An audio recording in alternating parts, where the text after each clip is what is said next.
They declared the army of Muhammad was coming, hoped for martyrdom, and some even prepared their wills. Was the Freedom Flotilla a humanitarian mission or a radical Islamic plot? This is an effort to delegitimize the state of Israel and deny it its fundamental rights.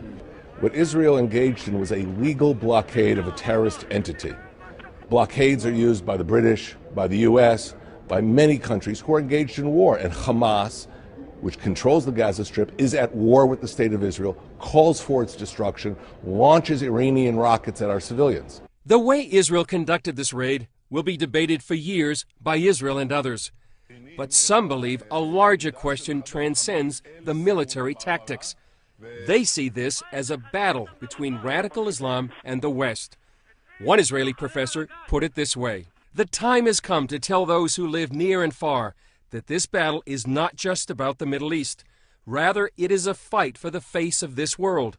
At this time, Israel is located at a frontal outpost in the huge struggle against the Islamic forces that threaten to take over the world and subjugate it to their green flag.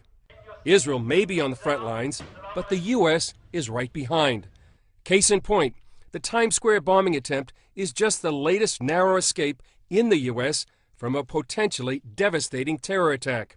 And some warn radical Muslims are using a less visible, more subtle, and possibly more dangerous tactic than blatant terror.